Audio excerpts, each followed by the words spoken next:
अपने आप में एक उपलब्धि है, उत्तर प्रदेश में कभी हुआ नहीं और आप लॉन्गेस्ट सर्विंग चीफ मिनिस्टर भी हैं।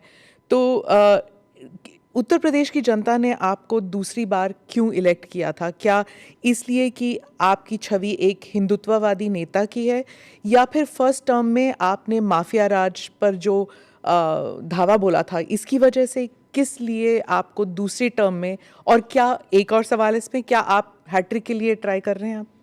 देखिए,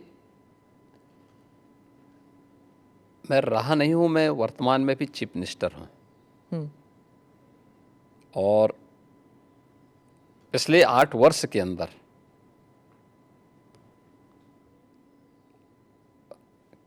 अपनी पार्टी के नेतृत्व के कारण, पार्टी के और सहयोगी दलों के सभी नेताओं के सहयोग के कारण, भारतीय जनता पार्टी के एक कार्यकर्ता और अन्य सहयोगी संगठनों के सहयोग से जनता जनार्दन का जो आशीर्वाद हमें प्राप्त हुआ है, तो ये हमारी सरकार को पहली बार यह अवसर मिला है कि आज़ादी के बाद कोई मुख्यमंत्री 5 वर्षों तक लगातार काम करे और फिर से वह 2/3 मेजॉरिटी के साथ गवर्नमेंट बना ले। ये फर्स्ट टाइम हुआ था और यह भी उपलब्धि हमारे साथ जुड़ी थी। और पिछले 8 वर्ष से तो हम यहाँ सेवा कर ही रहे हैं। तो सेवा, सुरक्षा और सुशासन का जो मॉडल हमारी पार्टी का था, उसको प्रभावी ढंग से उत्तर प्रदेश में लागू करने के कारण आज जनता जनार्दन का व्यापक आशीर्वाद भारतीय जनता पार्टी के साथ में है, हमारे साथ में है। और लोकतंत्र में जनता जनार्दन का आशीर्वाद जिसके साथ में होगा वह सरकार में आएगा। तो ये ट्रिपल एस, तो ट्रिपल टाइम सरकार, तो ट्रिपल एस तो उसी का उदाहरण है। तो फिर तीसरी बार के लिए भी आप कोशिश करेंगे? मैं कोशिश नहीं करूंगा, हमारी पार्टी कोशिश करेगी। पर चीफ मिनिस्टर तो आप ही बनेंगे ना? नहीं, मैं क्यों बन सकता हूँ? भारतीय जनता पार्टी का कोई भी कार्यकर्ता बन सकता है। अच्छा, क्योंकि ऐसी अटकलें लगाई जा रही थी, क्योंकि आपने कहा था कि जब आप पहले टर्म में आपको कुछ अफसर ने कहा था कि आप अयोध्या मत जाइए, विवाद हो सकता है, और आपने कहा कि अगर सत्ता चली भी जाए तो कोई बात नहीं। अब आपने ये 2-3 बारी कहा कि सत्ता चली जाएगी, त्याग देंगे। जब ऐसी बातें होती है तो फिर अटकलें लगाई जाती है कि शायद योगी जी दिल्ली की तरफ देख रहे हैं, या फिर दिल्ली से न्योता आया है। देखिए, ये उदाहरण उन प्रसंगों को लेकर के होते हैं जहाँ पे विरासत को आगे बढ़ाने का एक जज्बा सामने आता है। 2017 के पहले अयोध्या की क्या स्थिति थी, हर एक व्यक्ति जानता था। एक जद्दोजहद के साथ जब हम लोग उस समय अयोध्या की यात्रा करते थे तो बहुत सारे बैरियर हुआ करते थे, बुनियादी सुविधाओं का अभाव था और अयोध्या अपनी पहचान के लिए मोहताज थी। 2017 में भारतीय जनता पार्टी की डबल इंजन की सरकार उत्तर प्रदेश में बनी और उत्तर प्रदेश में सरकार बनने के बाद उन चुनौतियों से भी हमें का भी सामना करना था। जो आज़ादी के बाद से लगातार जिन भावनाओं को दबाया गया था वहाँ पे, साथ साथ अयोध्या का समग्र विकास भी करना था, लेकिन अयोध्या को उसकी पहचान भी देनी थी। और उसी में एक बड़ा तबका ऐसा था जो ये मानता था कि हमें इस प्रकार के मुद्दों को नहीं टच करना चाहिए क्योंकि ये विवाद हो सकता है। देखिए, आप सत्ता में रहेंगे तो आपके लिए अनुकूल वातावरण भी होगा, प्रतिकूल भी होगा। अनुकूल और प्रतिकूल के बीच में समन्वय बना करके जब हम आगे बढ़ते हैं तो ही कुछ परिणाम दे पाएंगे। और अयोध्या के साथ भी यही हुआ। हमने कहा भी ठीक है, विरोध होता है तो होने दीजिए, देखेंगे। अयोध्या जाएंगे, कोई एक कार्यक्रम का शुभारंभ करेंगे जो अयोध्या की पहचान बन सके। दीपावली तो अयोध्या से जुड़ी हुई थी, दीपोत्सव, और दीपावली के आयोजन को एकदम विस्मृत सा कर दिया गया था अयोध्या में ही। तो हमने दीपोत्सव के आयोजन के साथ फिर उसकी पहचान को वहाँ दिलाई।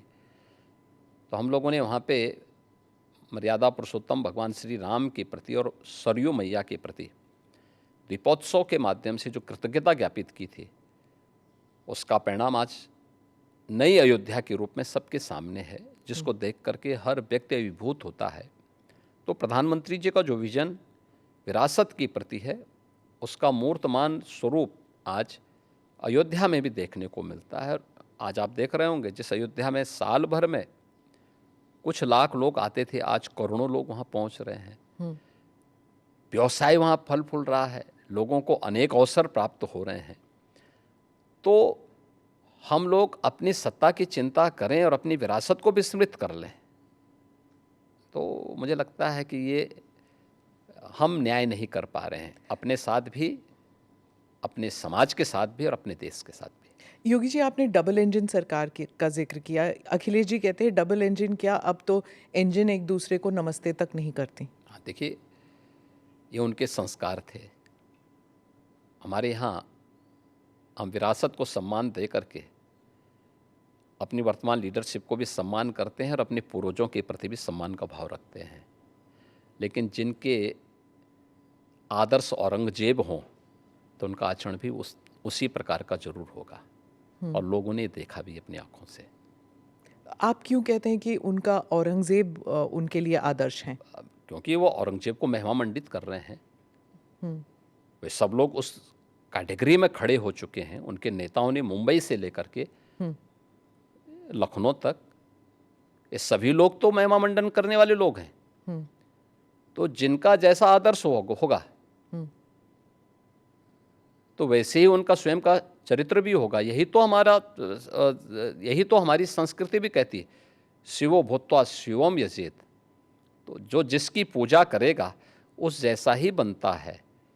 हम राम को आदर्श मानते हैं, कृष्ण को आदर्श मानते हैं, शिव को आदर्श मानते हैं, उनकी पूजा करते हैं, तो स्वाभाविक रूप से उनके अच्छे गुण भी हमारे अंदर उनकी कृपा से समाहित होते हैं। जो औरंगजेब को, बाबर को अपना आदर्श मानता होगा, तो उन जैसे गुण भी उनके अंदर देखने को मिलेंगे, और ये आचरण लोगों ने अपनी आंखों से देखा भी है और आगे भी देखेंगे। वो कहते हैं आपको हिस्ट्री के बारे में कुछ पता नहीं है। राणा संगा के बारे में उन्होंने कहा कि वो थे जिन्होंने बाबर को न्योता दिया था।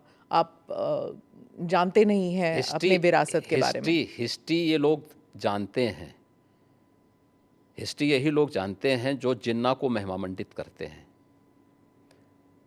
हमें याद है, इसी उत्तर प्रदेश में हम लोग लौह पुरुष सरदार वल्लभ भाई पटेल की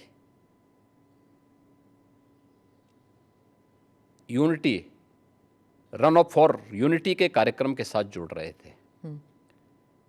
हमने पूरे प्रदेशवासियों को इसके लिए आमंत्रित किया था।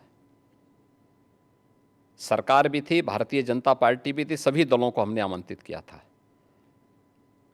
एक तरफ सरदार वल्लभ भाई पटेल, जो भारत की एकता के आदर्श हैं, भारत की एकात्मता के शिल्पी हैं, हम उनके प्रति श्रद्धा का भाव व्यक्त कर रहे थे, और ये लोग जिन्ना को महिमा मंडन कर रहे थे। तो ये वही कैटेगरी है, ये वही ब्रीड है जो बाबर से लेकर के औरंगजेब तक और जिन्ना तक को महिमा मंडन करते हैं। तो देश के प्रति इनके भाव क्या होंगे, भारत की विरासत के प्रति इनके भाव क्या होंगे, भारत के महापुरुषों के प्रति क्या इनके भाव क्या होंगे, ये अंदाज़ा इसी से लगाया जा सकता है। और ये लोग अवसरवादी भी हैं, इनको पलटी मारने में कोई देर नहीं लगेगी। भाई आज कर रहे हैं तो कहीं वोट लेना होगा, तो उनके कुछ नेताओं ने बयान देने शुरू किए हैं कि अब जो लॉस हो रहा है और जो कटघरे में खड़े हुए हैं, ठीक है, तो उसके बारे में इन्होंने कहना शुरू कर दिया, नहीं साहब ये तो जो है उन्होंने गलत बोला है, और ये तो राष्ट्रीय महापुरुष थे, राष्ट्रनायक। For more such videos, subscribe to the NewsX YouTube channel, hit the bell icon.